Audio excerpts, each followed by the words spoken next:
Bom dia ao segundo ano de carreiras militares. Como estamos? Vamos iniciar uma semana importante. É a semana anterior à avaliação de vocês, certo? A semana anterior à semana da avaliação que vocês farão, a A3, importantíssimo, né? É aquela avaliação que é o coroamento aí para aqueles alunos com um rendimento já alto. É a oportunidade daqueles que tenham, porventura, tido algum insucesso parcial de recuperar bem, certo? Agora nós vamos desenvolver essa semana com duas aulas, sendo que esta aula 14, nós teremos os seguintes objetos de conhecimento. Hoje, tudo é resenha crítica, vocês sabem, até a 3. E nós vamos fazer a continuação daquela análise crítica, certo? Que nós fizemos na aula 13, agora de uma maneira um pouco diferente, pegando trechos, né, trechos de resenhas parciais. Não vamos estudar uma resenha dita modelo, certo? Vamos estudar partes, algumas vezes serão uma introdução, outras vezes já será a parte do resumo do enredo, e assim a outra de análise crítica, e assim por diante. Tudo bem? E justamente o que equivaleria aí no vocês fazerem a revisão e a reescrita textuais. Tá? Na próxima aula, então, a gente vai fazer aquela revisão das revisões. Né? É a revisão do todo o assunto para que vocês possam ter aquela rememoração ali de preparação para a nossa avaliação. Então vamos tratar hoje da revisão e da reescrita, né? Mostrando mais trechos, agora trechos.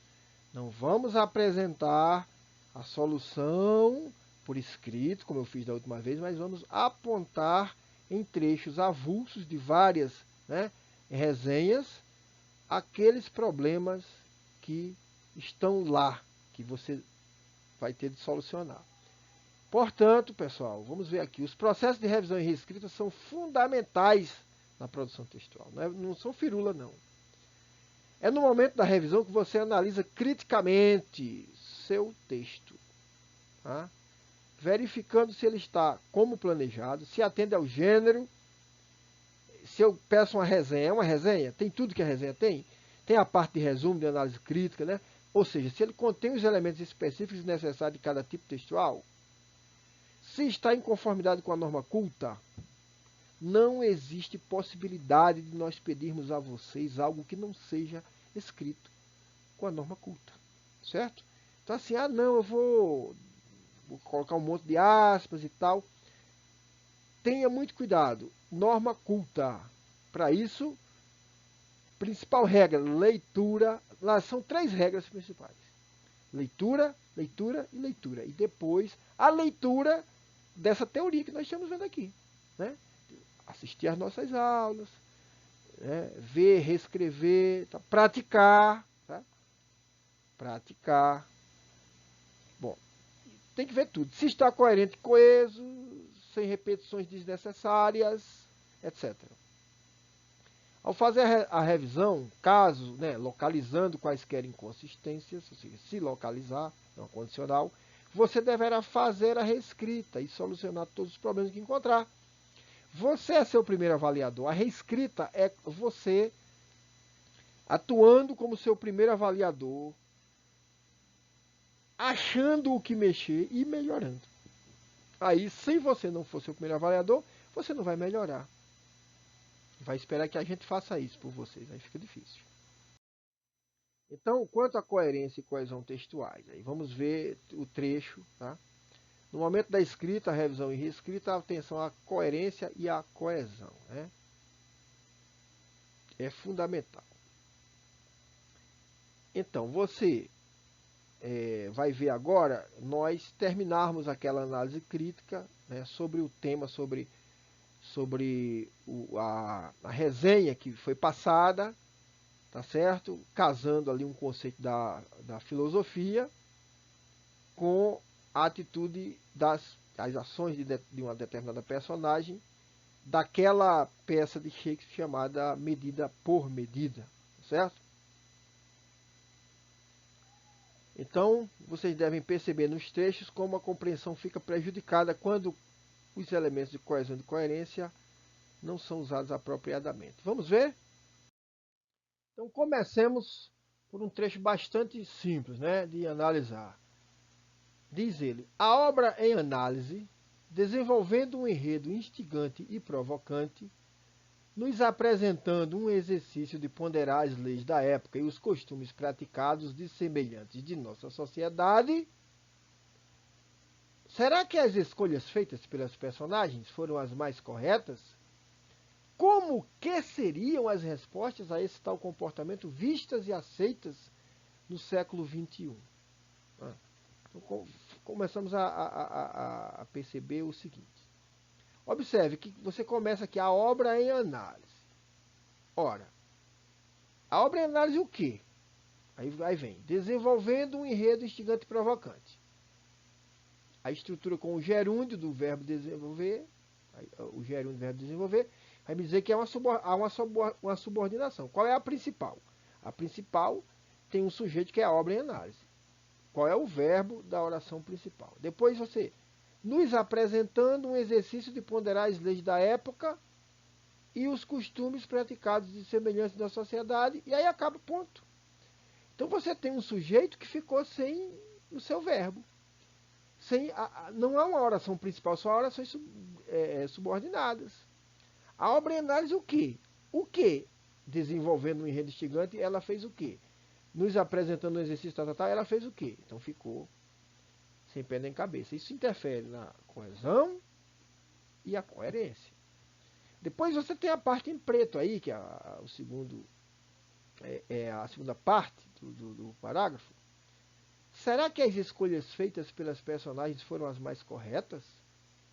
Então, esse sistema, essa estratégia de lançar perguntas, pessoal, você tem que ponderar bem, porque será que é necessário? Eu digo assim, as escolhas feitas pelas personagens foram as mais corretas? Aí você abriu uma questão. Você vai ter de responder. Mas é a finalidade da resenha crítica fazer isso? Né? Aí você vai dizer sim, é a finalidade. Aí responde que não, que o Ângelo papapá, que determinada personagem isso, aquilo. Aí como que seriam? Aí já não cabe esse que, né? Como que seriam? Né? Ó, corta isso aqui. Como seriam as respostas a esse tal comportamento? Agora, vistas e aceitas no século XXI. Você vai abrir essa questão, né? Você poderá dizer que as questões discutidas na obra, elas continuam atuais. Mas se você faz essa pergunta, está fazendo uma promessa ao leitor que você vai discutir, e não é o caso você discutir isso. Você vai dizer, olha, essa obra é importante, porque já há 500 anos, há 600 anos na verdade, 600, melhor dizendo, 400 anos, que ela é de 1604, há 400 anos ela discute, ela tematiza, ela aprofunda, né, um debate que ainda hoje é válido. O abuso do poder, o assédio sexual, né, a escolha do personagem fulano. Mas você não vai agora abrir uma discussão sobre o nosso. Será que aqui nesse século, como seriam vistas e aceitas? Como elas seriam vistas e como elas seriam aceitas? É o caso? Não. Né? Aí você vai discutir sobre a nossa época e vai esquecer a obra, tá certo? Do Shakespeare propriamente dita. É isso que tem que ser bem ponderado. Portanto, é um trecho que fica incoerente. Né? É um trecho incoerente. O restante dele não levou a essa resposta, porque senão não seria uma resenha crítica. Bom, neste segundo trecho aí, você tem o seguinte: a obra se passa na cidade de Viena, onde Vicêncio a governa. Logo no início, ele sai de sua cidade e entrega o poder nas mãos de Ângelo, um governante muito rígido com as leis e punições. Com o decorrer da história, descobrimos que o duque, aí, entre parênteses Vicêncio, tinha o plano de observar a corrupção presente em sua cidade. Então ele vai para um monastério e se disfarça de monge. você vê que aí as vírgulas não estão bem colocadas, né? Depois a própria referenciação ainda. Primeiro, você diz assim, olha, a obra, primeiro, a obra. Você não diga que a obra se passa em algum lugar. A obra está em todas as cidades do mundo hoje que tem uma livraria, que tem onde vender, tá, a obra se passa, a obra é uma coisa, a trama é outra coisa, a ação é outra coisa. Vocês estão entendendo a questão da referenciação ainda? E depois, quando se fala na cidade de Viena, onde Vicêncio a governa, vai dizer governada por Vicêncio, tá? Onde Vicêncio a governa.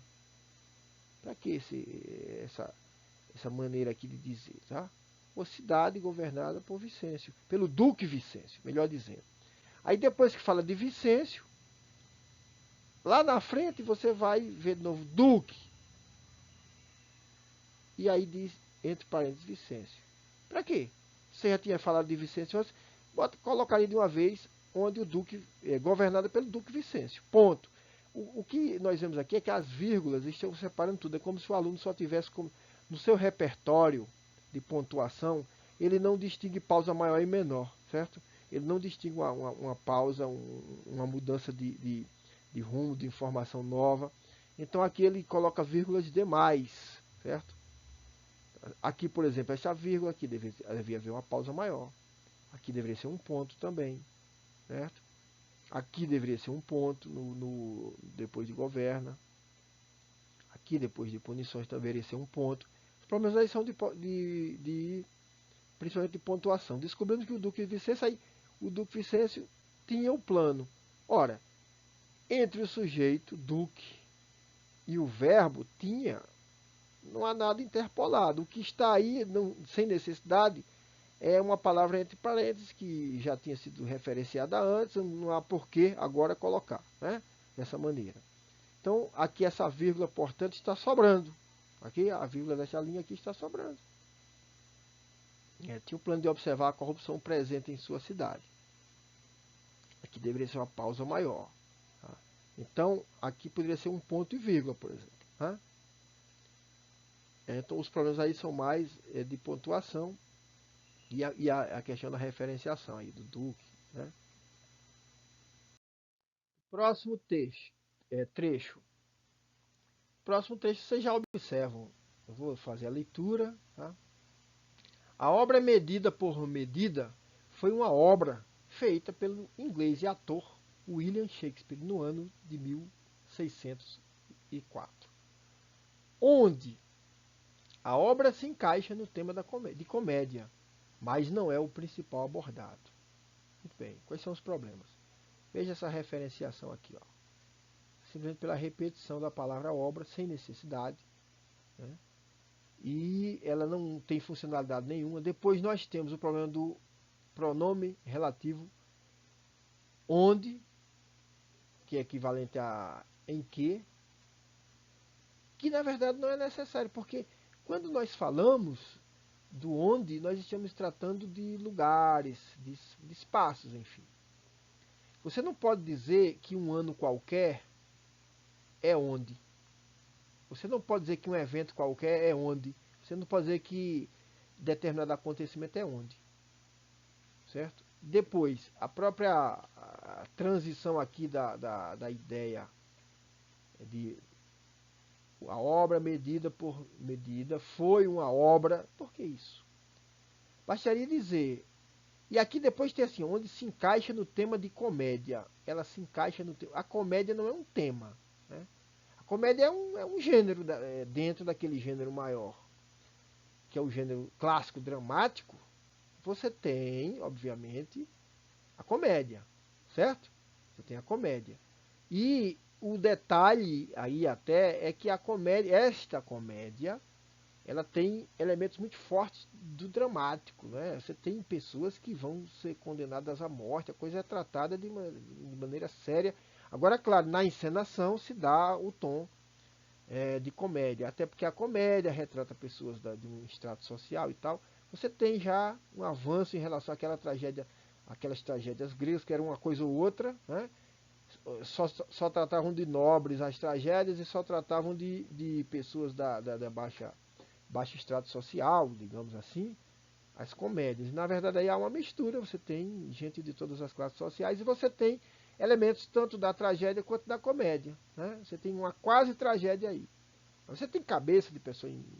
Então, não basta dizer que ela se encaixa no tema de comédia. Aí diz depois, mas não é o principal abordado. O principal o quê?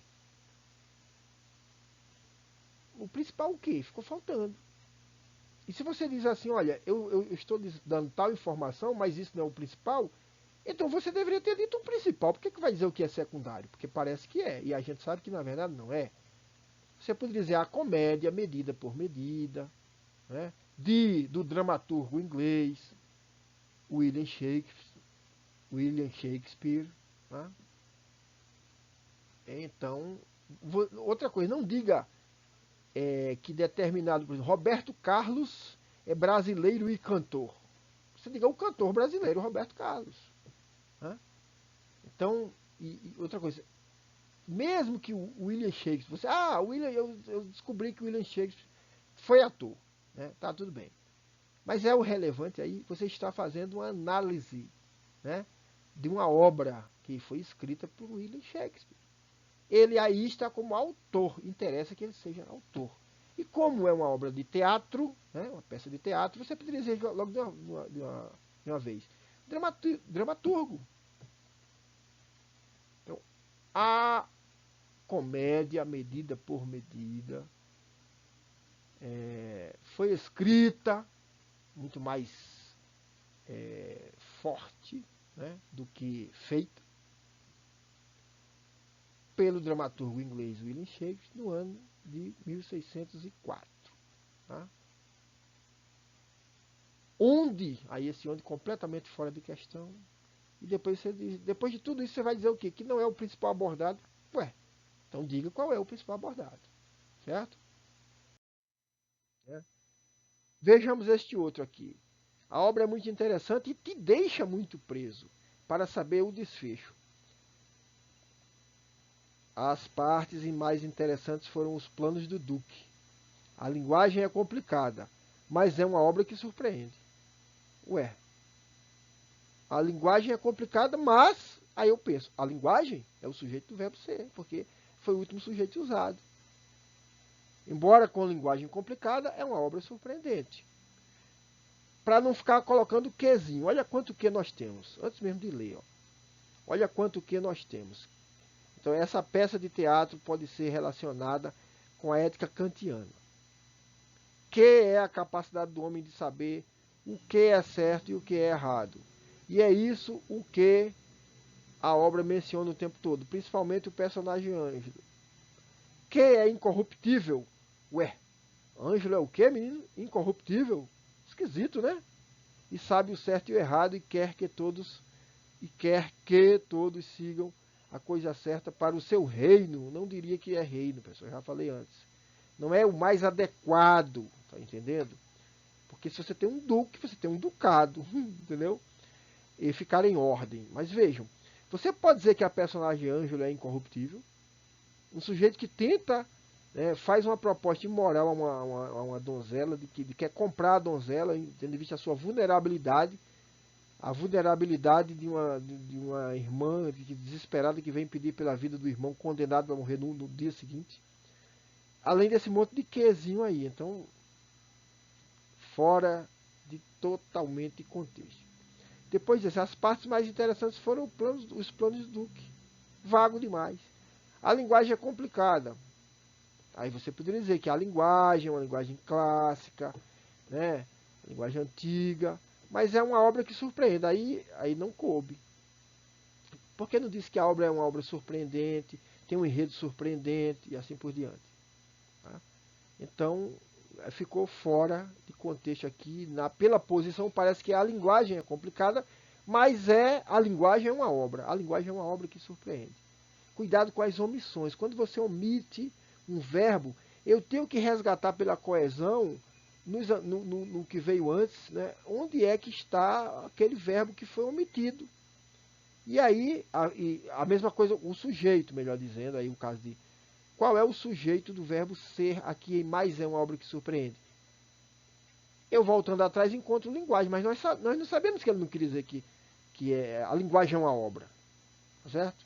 Então, aí aqui onde é que ficou a obra? Muito longe, certo? A obra é uma obra que surpreende. Tá?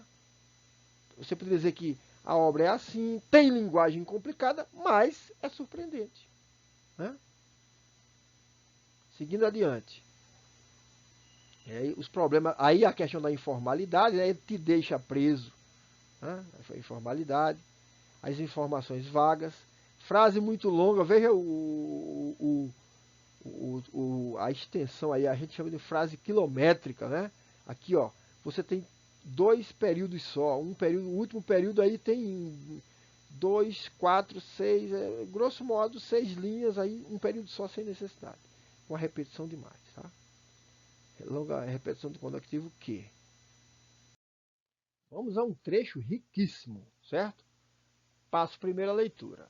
Sinteticamente, retrata o Duque de Viena, que encarrega Ângelo em seu lugar em razão deste viajar à Polônia. Durante o poder, Ângelo condena o jovem Cláudio por fornicação ao engravidar Julieta. Consideravam-se leis que puniam luxúria e fornicação. Isabela, irmã do condenado, busca convencer o substituto de não penalizar seu irmão. Inicialmente ele nega o pedido, todavia se maravilha com Isabela, que estava prestes a se tornar freira, e propõe a vida de seu irmão em troca pela sua castidade. Isabela nega a princípio, no entanto ela e o duque decidem enviar Mariana, noiva de Ângelo onde não teve o casamento por ter perdido o dote, no lugar dela no encontro. Contudo, ele não muda a sentença de morte, então o duque envia a cabeça de outro prisioneiro semelhante à de Cláudio. E ao retornar a Viena, desmascara Ângelo e o ordena a se casar com Mariana, e Cláudio pede a mão de Isabela. Aqui nós temos muitas observações. Primeiro, vamos lá, na primeira linha, quando eu uso o verbo retrata, eu estou aqui iniciando um parágrafo. Então eu não posso contar que o sujeito tenha ficado no parágrafo anterior. Se eu inicio um parágrafo, o sujeito, cada verbinho que aparecer vai ter o seu próprio sujeito ali dentro do próprio parágrafo. Então, sinteticamente, a peça, a comédia, a obra, retrata, entendeu, pessoal? É isso aí. Depois, o Duque de Viena que encarrega Ângelo. Se você não coloca uma vírgulazinha aqui, ó, se você não coloca uma vírgulazinha aqui, depois de Duque de Viena, tem uma vírgulazinha, tá? Então você estará dizendo, certo? Você estará dizendo que há vários duques de Viena e você restringiu, apenas esse aqui é o que encarrega Ângelo. Tem outros duques de Viena que não encarregaram Ângelo de alguma coisa, então completamente furado aí, tá? Então a pontuação já não está boa. Então, deveria haver uma vírgula, tá? Que encarrega Ângelo em seu lugar, em seu lugar, em razão deste viajar à Polônia. Olha, se eu digo deste, qual é o personagem mais próximo aí, o antecedente? É Ângelo ou é o Duque de Viena? É Ângelo, mas é Ângelo que vai viajar à Polônia? Não. É o Duque de Viena que nem viaja à Polônia, ele diz que vai fazer a viagem de negócio à Polônia, para poder desaparecer, ficar incógnito, sem o Ângelo nem ninguém saber, e poder transitar ali e descobrir as coisas da cidade, o que pensam dele, o que pensam das leis que ele, né, o que pensam da governança. Entenderam, pessoal? Então, falta coerência. Durante o poder, não. Durante o poder. Durante o exercício do poder, pessoal. Não é durante o poder. O poder não é. Né? Então faltou aí uma referência mais precisa. E aí Ângelo condena o jovem Cláudio por fornicação ao engravidar Julieta. Parece que ele faz a condenação ao ele, Ângelo, engravidar Julieta. É o contrário, Cláudio. Então aí caberia o este, sim, né? Pelo jovem, condena o jovem Cláudio, né? Que engravidar a Julieta, ou que engravidar a noiva Julieta e tal. Aí depois nós temos aí a Isabela. Vejam quantas vezes você usa a Isabela. 1, 2, 3, aí por aí vai. 4, né? No finalzinho aí, a última palavra. Vamos dar um pulo aí para a última linha. Cláudio pede a mão de Isabela. Pessoal, Cláudio é o irmão de Isabela, então ele vai cometer o incesto? Não, na verdade ele pede a mão de Julieta, que é a noiva que ele já engravidara. E que por causa disso, pela rigidez das leis impostas, né, era uma lei que não tinha pegado, ninguém dava bola para ela, mas aí o nosso amigo Ângelo vai assumir o poder, vai subir a cabeça, ele vai começar a cometer arbitrariedades, é tanto que ele tem uma dupla moral, ele manda fechar os bordéis apenas da periferia, dos arrabaldes, dos subúrbios, e não da zona central da cidade, né? Mostrando que a determinação moral dele é completamente incoerente. Né? Então isso devia ter sido visto. Veja essas partes aí. Também muitas vírgulas são desnecessárias, ali deveria haver uma pausa maior. Isabela, irmã do condenado, busca convencer o substituto. Aí deveria dizer, o substituto do Duque. Né? Ser mais preciso. De não penalizar seu irmão. Aí seu irmão é ambíguo. É o irmão de quem? Nós sabemos que é o irmão dela, Isabela. Mas quando o seu serve tanto para homem, para mulher, né? Então, é tanto feminino, ele se refere, né? É o irmão de Isabela, poderia ser o irmão de Ângelo. E aí fica ambíguo. Depois desse seu irmão aqui, deveria haver o quê? Uma pausa maior do que a vírgula. Ponto. Né? Inicialmente, ele nega o pedido, toda a vida se maravilha com Isabela, que estava prestes a se tornar freira, e propõe a vida de seu irmão novamente, a ambiguidade e a repetição desnecessária de seu irmão aqui, com seu irmão aqui há 2 linhas antes, em troca pela... Não, você troca. Eu troco isto por aquilo, este objeto pelo outro. Mas eu não digo em troca pelo isso, por isso. Eu digo em troca disso. Então, em troca da castidade da jovem. Tá certo? Então, aqui impreciso, completamente impreciso. Né? E seguindo, Isabela nega a princípio. No entanto, ora, quando você coloca isso, você cria uma expectativa no leitor. A princípio, é relativo a um tempo. No primeiro instante, ela nega. No entanto, aí o leitor vai pensar que Isabela vai voltar atrás e vai aceitar a proposta de moral de Ângelo, e não é isso que acontece. No entanto, ela e o Duque decidem. Então, Isabela nega e procura um estratagema para ludibriar, com a ajuda do Duque disfarçado. Então, quando você diz assim, ela e o Duque, parece que ela sabe quem é o Duque. Mas no momento em que ela recebe a ajuda do Duque, ele está disfarçado de um clérigo. E, portanto, você não pode dizer que ela e o Duque, nesse momento, ela e o Duque disfarçado de, entendeu? Religioso, clérigo, monge, etc. Decidem enviar Mariana, noiva de Ângelo, onde completamente... Ora, o onde é para lugar, pessoal. Ângelo é um lugar... Mariana é um lugar. A decisão de enviar Mariana é um lugar. Então não cabe o onde. Não teve o casamento por ter perdido o dote. Então, seguindo aqui, não teve o casamento por ter perdido o dote, no lugar dela no encontro. Que encontro? E você teria que dizer que ela procura ganhar tempo, marca a contragosto o encontro, mas aí depois é que você vai falar do estratagema usado. Porque quando você fala no encontro, pessoal, você está usando um pronome definido, em mais ó, melhor dizendo, é um artigo definido. Quando eu digo em mais ó, é porque antes eu já falei daquilo. Senão seria no encontro, e não é o caso.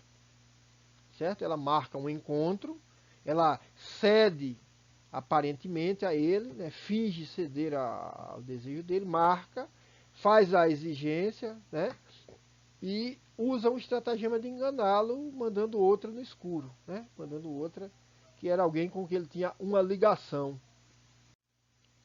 Contudo, ele não muda a sentença de morte Então o duque envia a cabeça de outro prisioneiro semelhante à de Cláudio.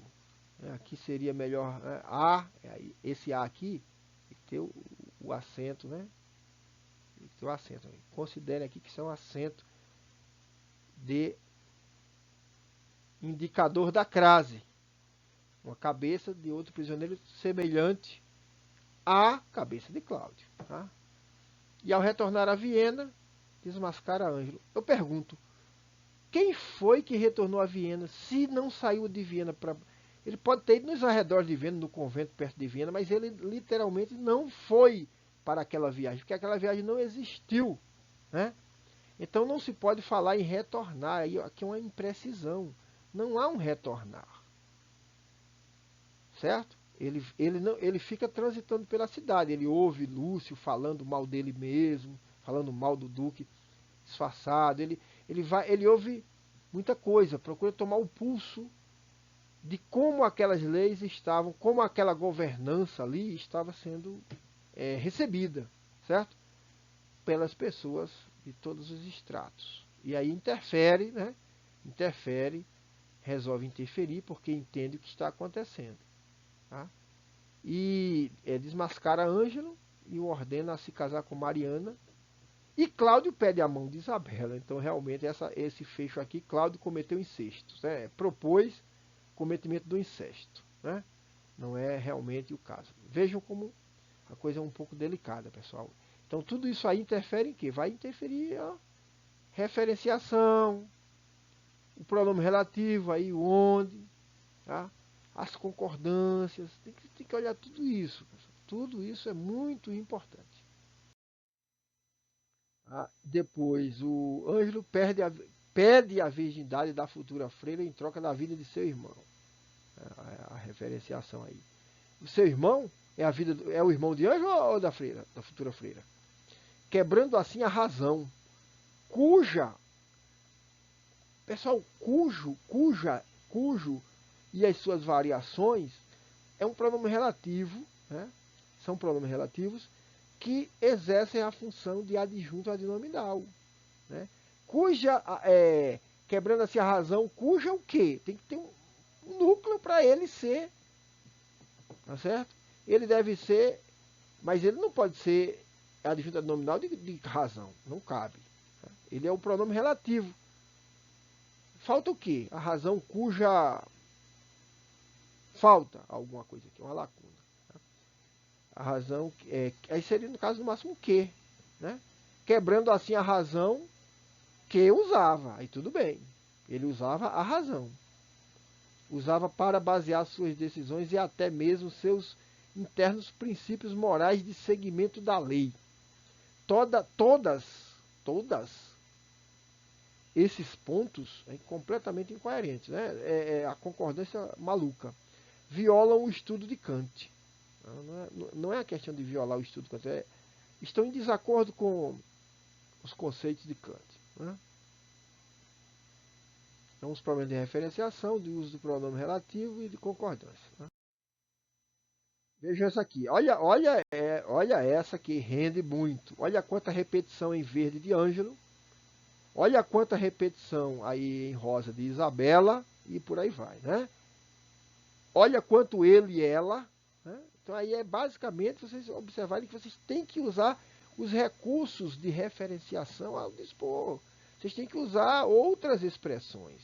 Não só não pode ser simplesmente a repetição da palavra, né? Então, Lúcio, um amigo de Cláudio, após saber que ele vai ser executado, chama a irmã de Cláudio, Isabela. Ó, não precisava fazer isso aqui. Chama a irmã deste e fala para ela, olha aqui, para ela ir conversar com Ângelo para pedir outro, aí o nível de linguagem aqui, certo? A oralidade, né? Pedir que ele revogue a condenação de Cláudio. Aqui a pausa deveria ser maior. Isabela então vai dizer um ponto. Isabela então vai falar com Ângelo. Ângelo se apaixona ao ver Isabela. Eu não sei se o que ele desenvolve pela mulher é um desejo de de posse sexual, e não uma paixão.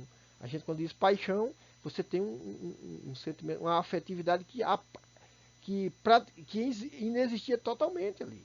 Ali ele era um aproveitador, um opressor, um machista, tudo você pode dizer, menos que fosse paixão, né?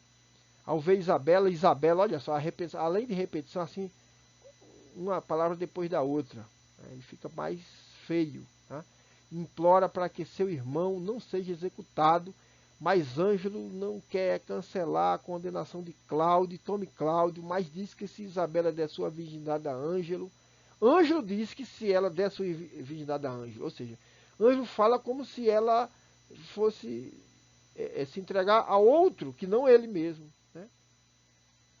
Então, aqui, ó, a Ângelo parece que é um terceiro diferente deste aqui.